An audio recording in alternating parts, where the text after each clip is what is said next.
मित्रों नमस्कार। मैं doctor Manoj Yadav Shubhi study classes के यूट्यूब चैनल पे आप लोगों का स्वागत करता हूं। मित्रों, इस प्लेटफार्म से मैं Hindi TGT PhD net JRF और हायर एजुकेशन की परीक्षा को ध्यान में रखते हुए यहाँ से आप लोगों के लिए प्रैक्टिस सेट लेकर आता हूँ। और प्रैक्टिस सेट के इस क्रम में मित्रों आज हमारा तीसरा प्रैक्टिस सेट होगा। इसके पहले जो है 2 प्रैक्टिस सेट हम दे चुके हैं, आज तीसरा प्रैक्टिस सेट है। और मित्रों हमारा प्रैक्टिस सेट एक सिस्टमेटिक क्रमबद्ध तरीके से आप लोगों को मिलेगा।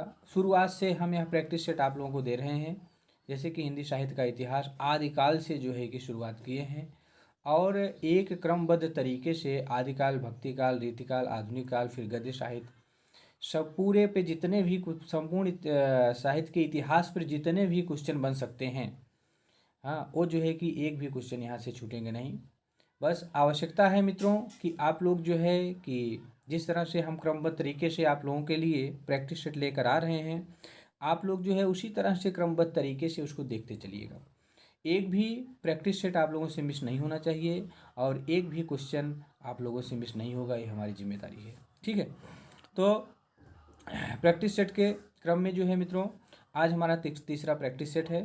तीसरे प्रैक्टिस सेट पे हम लोग चलते हैं, देखते हैं कि हमारे तीसरे प्रैक्टिस सेट का हमारा पहला प्रश्न क्या है। मित्रों पहला क्वेश्चन है आप लोगों के सामने आ चुका है कि हिंदुस्तानी एकेडमी के 6वें अध्यक्ष कौन बनाए गए। इसके पहले जो है कि अभी संस्थाओं पे हमारी बात चल रही है, 2 प्रैक्टिस सेट हो चुका है, दोनों ही जो है कि संस्थाओं पर ही है और ये तीसरा भी जो है कि संस्थाओं पर ही है।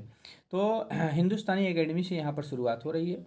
तो हिंदुस्तानी एकेडमी या जो है कि नागरिक प्राणी सभा या फोर्ट विलियम कॉलेज या भारतीय हिंदी परिषद पर जितनी भी संस्थाएं हैं, यहाँ से जितने भी क्वेश्चन बन सकते हैं, जितने भी प्रश्न पुट अप हो सकते हैं, उन सारे प्रश्नों पर जो है कि मित्रों यहाँ से आपको जो है कि प्रश्न मिलेंगे। सारे टॉपिक पर जो है कि जितने भी प्रश्न बन सकते हैं सारे प्रश्न आप लोगों को मिलेंगे, एक भी प्रश्न आप लोगों से मिस नहीं होगा।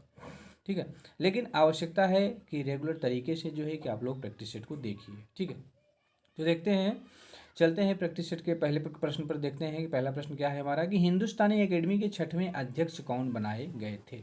अब देखिए हिंदुस्तानी एकेडमी की बात हो रही है कि हिंदुस्तानी एकेडमी के पहले, दूसरे, तीसरे, चौथे नहीं बल्कि 5वें नहीं बल्कि 6वें अध्यक्ष कौन बनाए गए थे। 6वें अध्यक्ष थोड़ा सा महत्वपूर्ण हो जाता है, ज़्यादा जो है कि यह प्रश्न बनता है, बन सकता है, इसलिए जो है कि यहाँ पर यह प्रश्न बनाया गया है। तो देखिएगा विकल्प है हमारा तेज बहादुर सप्रू, दूसरा है राजराजेश्वर बली, तीसरा है जो है कि सुरेंद्र नाथ द्विवेदी और चौथा विकल्प है हमारा रामकुमार वर्मा।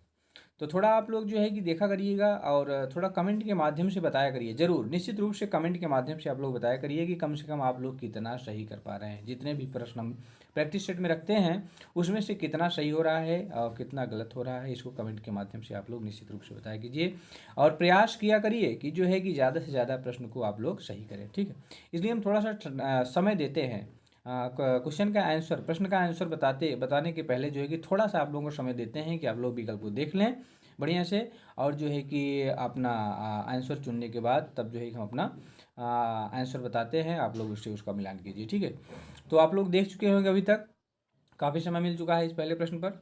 तो पहला विकल्प है तेज बहादुर सप्रू, दूसरा है राजराजेश्वर बली, तीसरे हैं जो है कि सुरेंद्र नाथ बनर्जी, चौथा विकल्प है हमारा रामकुमार वर्मा।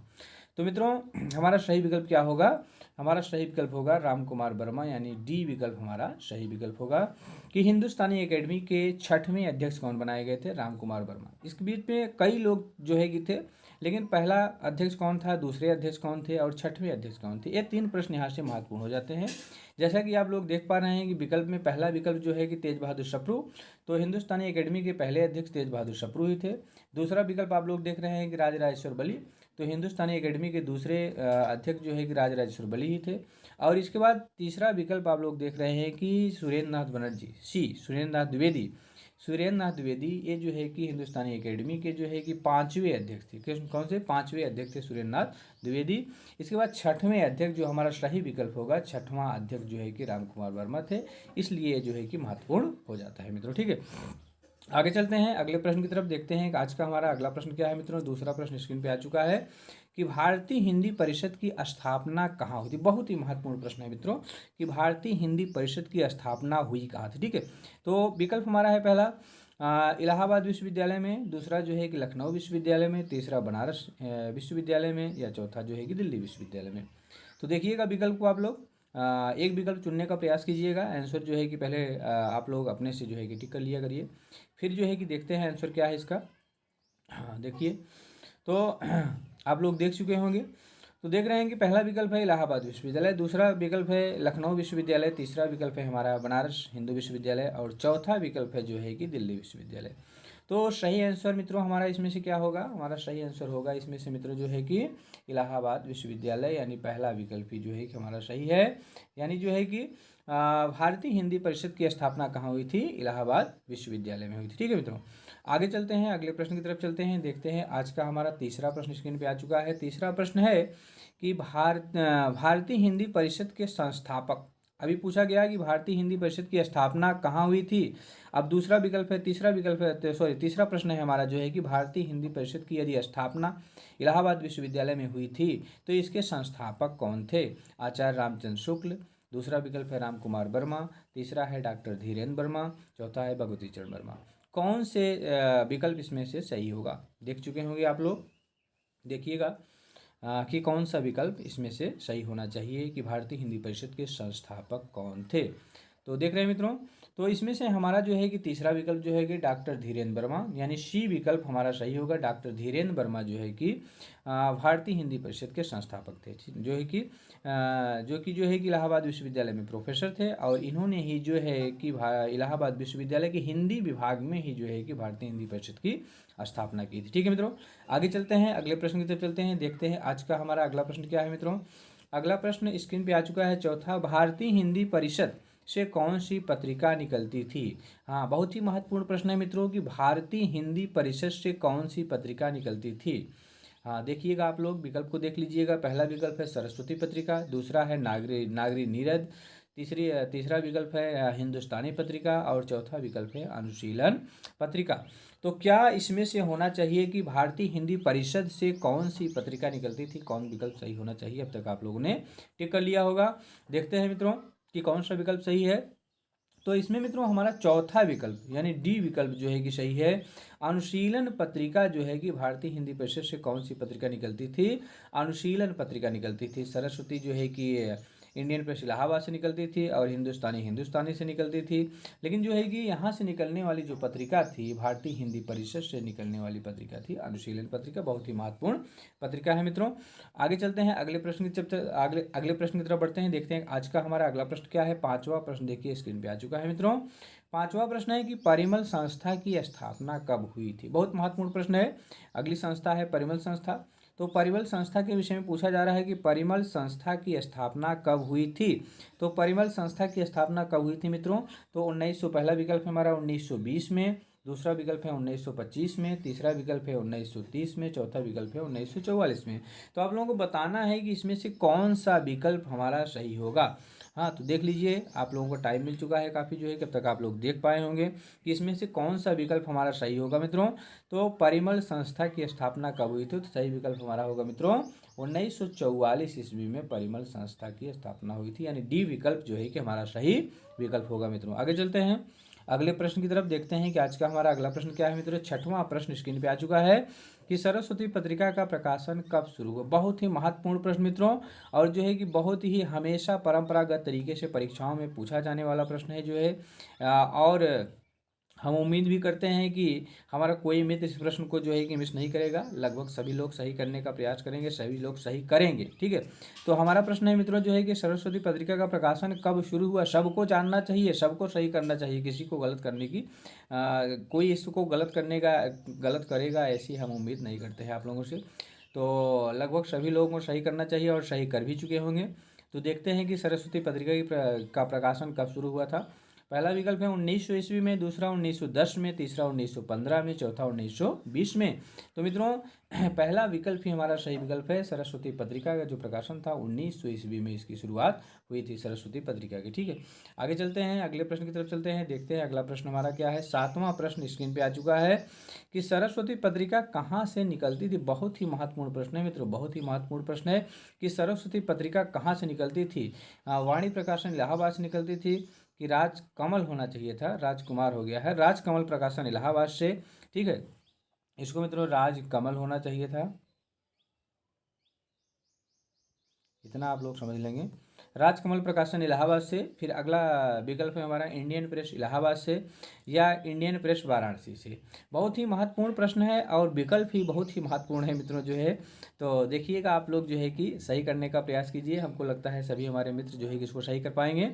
तो प्रश्न है हमारा कि सरस्वती पत्रिका कहाँ से निकलती थी। तो सही विकल्प काफ़ी टाइम मिल चुका है, आप लोग देख चुके हैं अब तक, तो देख चुके होंगे, अपना टिक कर चुके होंगे। तो देखते हैं कौन सा विकल्प सही है। तो हमारा तीसरा विकल्प सही है मित्रों, इंडियन प्रेस इलाहाबाद से, ठीक है। कभी आप लोग मिस मत कीजिएगा इंडियन प्रेस वाराणसी के चक्कर में, क्योंकि इंडियन प्रेस कहाँ है, इलाहाबाद में। और इंडियन प्रेस इलाहाबाद में ही जो है, इलाहाबाद से ही हमारी सरस्वती पत्रिका यहीं से निकलती थी, ठीक है। 1900 ईस्वी से इसका प्रकाशन शुरू हुआ था, ठीक है। अगला प्रश्न है मित्रों कि सर्वप्रथम सरस्वती के संपादक मंडल में कितने लोग शामिल थे। बहुत बढ़िया, शामिल थे, ठीक है, शामिल थे। तो सर्वप्रथम सरस्वती के संपादक मंडल में कितने लोग शामिल थे। तो इसको आप लोगों को देखना है कि इसमें कितने लोग शामिल थे, ठीक है। तो पहला विकल्प है 3 लोग, दूसरा विकल्प है 5 लोग, तीसरा विकल्प है 7 लोग, चौथा विकल्प है 8 लोग। तो क्या सही होना चाहिए मित्रों, आप लोग देखिएगा, ठीक है। तो लगभग सभी लोग देख चुके होंगे कि कौन सा विकल्प सही होगा, अपना टिक कर चुके होंगे। देखते हैं कि कौन सा विकल्प सही है मित्रों। तो इस प्रश्न का हमारा दूसरा विकल्प सही है कि सरस्वती पत्रिका के संपादक मंडल में सर्वप्रथम कितने लोग शामिल थे, 5 लोग शामिल थे। और इसका संपादक मंडल था कहाँ का, काशी का था, जो है कि इसका संपादक मंडल काशी का था, निकलती थी इलाहाबाद से। इसका अनुमोदन नागरिक प्राणी सभा काशी से होता था, लेकिन यह निकलती थी इलाहाबाद, इंडियन प्रेस इलाहाबाद से, ठीक है। और इस संपादक मंडल में मित्रों 5 लोग शामिल थे, ठीक है। आगे चलते हैं, अगले प्रश्न की तरफ चलते हैं, देखते हैं कि आज का हमारा अगला प्रश्न क्या है मित्रों। देखिए अगला प्रश्न स्क्रीन पे आ चुका है, 9वां प्रश्न कि सरस्वती के संपादक मंडल में कौन नहीं थे। अगला प्रश्न है कि यदि सरस्वती के संपादक मंडल में शुरुआत में 5 लोग शामिल थे, तो इसमें से कौन नहीं था, बाकी सभी लोग थे। 1 लोग इसमें से नहीं शामिल थे, बाकी सभी लोग थे। तो आप लोग देखना है कि वो कौन था, जो है कौन सा विकल्प हमारा सही होगा कि कौन विद्वान था जो सरस्वती के संपादक मंडल में इसमें से नहीं शामिल था। तो पहला विकल्प हमारा श्याम सुंदर दास, दूसरा किशोरीलाल गोस्वामी, तीसरा राम कुमार वर्मा, चौथा कार्तिक प्रसाद खत्री। बहुत ही महत्वपूर्ण प्रश्न है मित्रों, बहुत ही इंपॉर्टेंट प्रश्न है, हमेशा पूछा जाने वाला जो है कि आप लोग इसको जरूर प्रयास कीजिएगा, सही करने का प्रयास कीजिए, टिक कर अपना टिक कर लीजिए। यदि आप लोगों को 5 लोगों का नाम याद होगा तो निश्चित रूप से आप लोग सही कर पाएंगे। और इस तरह का प्रश्न जो है कि परीक्षा में बराबर बनता है और बन सकता है, पूरी तरह से बनने की संभावना है आगामी परीक्षा में। इसलिए जो है कि आप लोग निश्चित रूप से इस तरह के प्रश्नों पर थोड़ा सा ध्यान दीजिए। हाँ, तो देखते हैं कि इसका कौन सा विकल्प हमारा सही होगा मित्रों। तो सरस्वती पत्रिका के संपादक मंडल में नहीं थे पूछा जा रहा है, तो श्याम सुंदर दास शामिल थे, किशोरीलाल गोस्वामी भी शामिल थे, कार्तिक प्रसाद खत्री भी शामिल थे। तो कौन नहीं थे, राम कुमार वर्मा जी, ठीक है, राम कुमार वर्मा जी सरस्वती पत्रिका के संपादक मंडल में नहीं शामिल थे मित्रों, ठीक है। तो देखते हैं, थोड़ा सा देख लेते हैं कि 5 लोग कौन कौन थे। ये 5 लोग कौन कौन थे जो है कि इस सरस्वती पत्रिका के संपादक मंडल में जो शामिल थे। तो मित्रों जो है कि श्याम सुंदर दास थे, किशोरीलाल गोस्वामी थे, और इसके बाद कार्तिक प्रसाद खत्री थे, जगन्नाथ दास रत्नाकर थे, और बाबू राधा कृष्ण दास। इन 5 लोगों का नाम आता है, लेकिन राम कुमार वर्मा का नाम इसमें नहीं आता है मित्रों, ठीक है। तो आगे चलते हैं, अगले प्रश्न की तरफ देखते हैं कि अगला प्रश्न हमारा कौन सा है।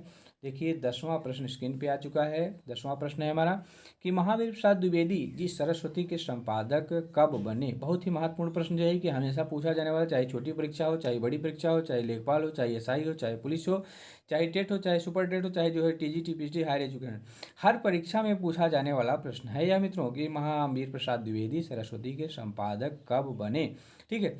तो प्रश्न विकल्प है हमारा 1900 ईस्वी में, 1902 ईस्वी में, 1903 ईस्वी में, 1905 ईस्वी में। तो कौन सा विकल्प हमारा सही होना चाहिए, आप लोग बताइएगा कि सरस्वती के संपादक मंडल, सरस्वती के सॉरी जो है कि सरस्वती, हाँ, महावीर प्रसाद द्विवेदी जो है कि सरस्वती के संपादक कब बने, ठीक है। तो इसमें है कि 1900 ईस्वी में, 1902 ईस्वी में, 1903 ईस्वी में, या 1905 ईस्वी में। तो मित्रों जो है कि सरस्वती के संपादक महावीर प्रसाद द्विवेदी कब बने, आप लोग देख चुके होंगे, अपना विकल्प टिक कर चुके होंगे। तो महावीर प्रसाद द्विवेदी जो है कि सरस्वती के संपादक मित्रों जो है कि 1903 में बने, 1903 से 1920 तक रहे। और 1902 के दिसंबर अंक में छपा था कि इसके अगले संपादक जो है कि महावीर प्रसाद द्विवेदी होंगे। और जब 1902 के दिसंबर अंक में छपा था कि इसके अगले संपादक द्विवेदी जी होंगे, तो फिर जो है कि वही 1903 से जो है कि द्विवेदी जी इसके संपादक बने। ठीक है, आगे चलते हैं, अगले प्रश्न की तरफ चलते हैं। देखते हैं, आज का हमारा 11वां प्रश्न आ चुका है। बहुत ही महत्वपूर्ण प्रश्न है कि द्विवेदी जी सरस्वती के संपादक कब तक बने रहे। यदि 1903 से इन्होंने जो है कि सरस्वती का संपादन शुरू किया, तो 1903 से कब तक इन्होंने जो है कितने वर्षों तक जो है कि इन्होंने इसका संपादन किया। 1915 तक रहे, 1918 तक रहे, 1920 तक रहे, 1924 तक रहे। तो देखिएगा मित्रों, सभी लोग जो है कि अपना विकल्प चुनिएगा और आप लोग विकल्प चुनिए और देखने का प्रयास किया करिए कि कितना हम सही कर पा रहे हैं। और कमेंट के माध्यम से, कमेंट में आप लोग यही हमको बताया कीजिए कि हमारा इतना सही हुआ सर, या इतना सही हुआ, इतना गलत हुआ। सभी लोग जो है कि इस चीज़ को बताने का प्रयास किया करिए। ठीक है, तो प्रश्न है हमारा जो है कि द्विवेदी जी सरस्वती के संपादक कब तक बने रहे। तो 1903 से मित्रों जो है कि 1920 तक रहे। ठीक है, 1903 से 1920 तक जो है कि ये सरस्वती के संपादक रहे। आगे चलते हैं, अगले प्रश्न की तरफ चलते हैं। देखते हैं कि आज का हमारा अगला प्रश्न है कि द्विवेदी जी के बाद सरस्वती के संपादक कौन बने। अब ठीक है, अगला प्रश्न बहुत बढ़िया प्रश्न है, बहुत ही महत्वपूर्ण प्रश्न है कि द्विवेदी जी ने 1920 तक जो है कि संपादन किया, 1920 के बाद जो है कि इन्होंने संपादन बंद कर दिया। ठीक है, इसके बाद सरस्वती का संपादन होता रहा। तो 1920 के बाद सरस्वती के संपादक कौन बने। प्रताप नारायण मिश्र थे, कि बाल मुकुंद गुप्त थे, कि बालकृष्ण भट्ट थे, कि देवीदत्त शुक्ल थे। तो सही विकल्प क्या होना चाहिए, लगभग आप लोग देख चुके होंगे और अपना विकल्प टिक कर चुके होंगे। ठीक है मित्रों, देखते हैं, इसका सही विकल्प है मित्रों जो है कि विकल्प नंबर 4 जो है हमारा देवीदत्त शुक्ल, डी शुक्ला। यानी देवीदत्त शुक्ल महावीर प्रसाद द्विवेदी के बाद जो है कि सरस्वती के संपादक कौन बनाए गए, कौन बने, देवीदत्त शुक्ल जो है कि इसके बाद इसके संपादक बने और इन्होंने ही जो है कि इसका संपादन किया। ठीक है मित्रों, आगे चलते हैं, अगले प्रश्न की तरफ चलते हैं। देखते हैं, आज का हमारा अगला प्रश्न है क्या, 13वां प्रश्न आ चुका है कि गारसा दत्तासी ने इतिहास लेखन की किस पद्धति का अनुसरण किया। अगला प्रश्न है, बहुत ही बढ़िया प्रश्न है कि गारसा दत्तासी जो इतिहास लेखन में जिनका पहला नाम आता है कि इन्होंने हिंदी साहित्य का पहला इतिहास ग्रंथ लिखा। ठीक है, इन्होंने फ्रेंच के विद्वान थे, फ्रांस के विद्वान थे और फ्रेंच भाषा में ही इन्होंने जो है कि हिंदी साहित्य का पहला इतिहास ग्रंथ लिखा। तो इन्हीं के विषय में पूछा जा रहा है कि जो इन्होंने अपना इतिहास ग्रंथ लिखा उसमें किस पद्धति का अनुसरण किया। इतिहास लेखन की कई पद्धतियां हैं, जैसे कालानुक्रम पद्धति, वर्णानुक्रम पद्धति, विधेयवादी पद्धति, वैज्ञानिक पद्धति। तो इन 4 पद्धतियों में से गारसा दत्तासी ने किस पद्धति का अनुसरण किया। ठीक है मित्रों, तो देखिएगा, आप लोग अपना विकल्प चुनने का प्रयास कीजिएगा, एक टिक कीजिएगा, चुनिएगा कि इसमें से जो है कौन सा विकल्प सही होना चाहिए।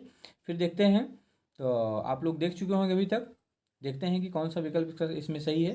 तो मित्रों, प्रश्न है हमारा कि गारसा दत्तासी ने इतिहास लेखन की किस पद्धति का अनुसरण किया। तो गारसा दत्तासी ने इतिहास लेखन की मित्रों जो है कि वर्णानुक्रम पद्धति का अनुसरण किया, गारसा दत्तासी और शिव सिंह सेंगर ने। ठीक है, गारसा दत्तासी और शिव सिंह सेंगर ने, दोनों विद्वानों ने जो है कि जिन्होंने शिव सिंह सरोज नाम का इतिहास ग्रंथ लिखा, इन दोनों लोगों ने जो है कि वर्णानुक्रम पद्धति का अनुसरण किया। यानी जो है कि हमारा विकल्प बी, दूसरा विकल्प हमारा सही विकल्प होगा। आगे चलते हैं, अगले प्रश्न की तरफ चलते हैं। देखते हैं मित्रों, आज का हमारा अगला प्रश्न क्या है, निम्न में से किसने वर्ण अनुक्रम पद्धति का अनुसरण किया। फिर जो है कि अगला प्रश्न आ चुका है कि निम्न में से किसने वर्ण अनुक्रम पद्धति का अनुसरण किया। इसमें से जो है कि किस विद्वान ने जो है कि वर्ण अनुक्रम पद्धति का यानी वर्णानुक्रम पद्धति का अनुसरण किया। जॉर्ज ग्रियर्सन ने, शिव सिंह सेंगर ने, मिश्र बंधुओं ने या और आचार्य शुक्ल ने। तो अभी इसके पहले वाले प्रश्न में हम जो है कि मित्रों बता चुके हैं आप लोगों को किसने जो है कि किसने 2 विद्वान थे प्राथमिक इतिहास लेखकों में, शुरुआती इतिहास लेखकों में 2 विद्वान ऐसे थे जिन्होंने जो है कि वर्णानुक्रम पद्धति का अनुसरण किया। एक तो हो ही चुके हैं पहले इसके पहले के प्रश्न में, दूसरे प्रश्न में वही पूछा जा रहा है कि उनके अलावा और कौन थे। अब देखिए, इसमें जो है कि ताशी का नाम नहीं दिया है, तो ताशी के अलावा और कौन विद्वान थे जिन्होंने जो है कि वर्णानुक्रम पद्धति का अनुसरण किया था, इतिहास लेखन के वर्णानुक्रम पद्धति को अपनाया था मित्रों।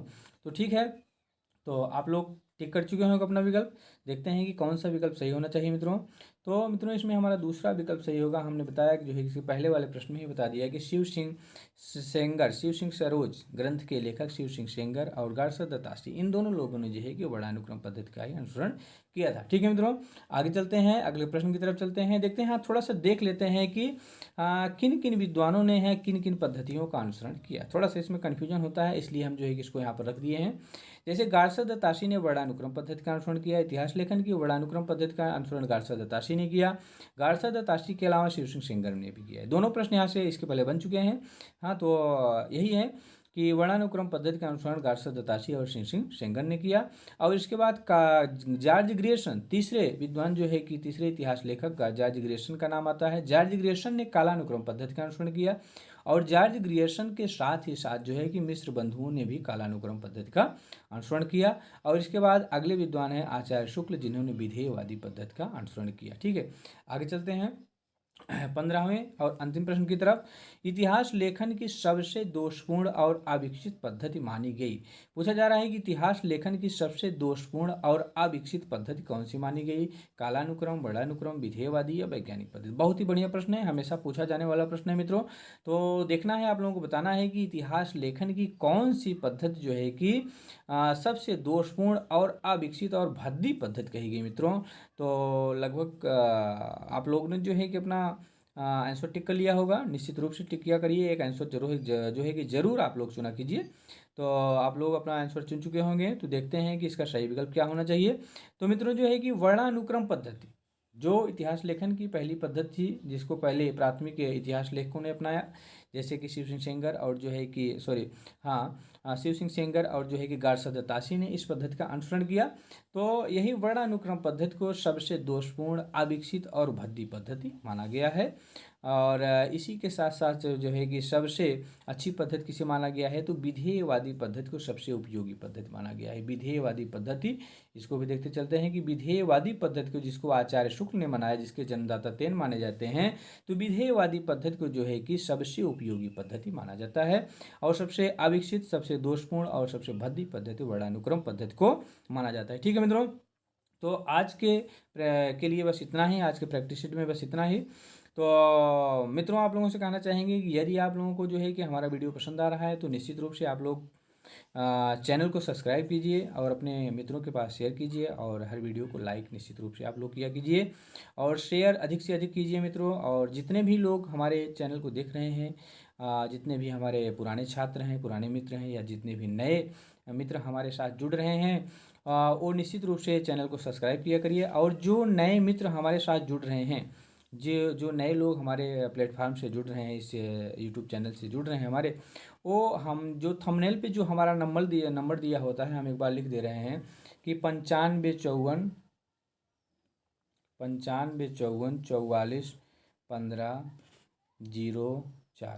इस पर जो है कि यदि नए लोग जो जुड़ रहे हैं तो इस नंबर पे संपर्क करके हमसे जो है कि हमसे डायरेक्टली वो जुड़ सकते हैं, जिससे जो है कि डायरेक्टली जुड़ें। या ये हमारा जो है कि व्हाट्सअप नंबर है, इस पर व्हाट्सअप के थ्रू जो है कि जुड़ सकते हैं, उस पर मैसेज करके बता सकते हैं कि सर हमारा नंबर भी जो है कि ग्रुप में ऐड कर लीजिए। तो जो हमारा अपना पर्सनल ग्रुप है अपने छात्रों का, तो उसमें हम आप लोगों को ऐड कर लेंगे।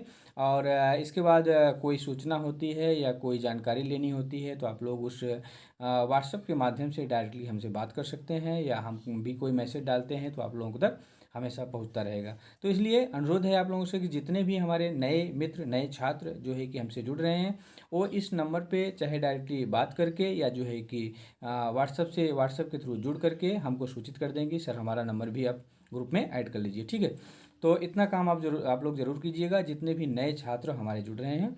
और यदि आप लोगों को हमारा वीडियो पसंद आ रहा है तो निश्चित रूप से लाइक, शेयर और सब्सक्राइब तो निश्चित रूप से कर लीजिए। तो ठीक है मित्रों, आज के लिए बस इतना ही। फिर कल फिर एक नए प्रैक्टिस सेट के साथ इस प्रैक्टिस सेट की सीरीज को आगे बढ़ाते हुए कल फिर मुलाकात होगी। आज के लिए बस इतना ही मित्रों, धन्यवाद।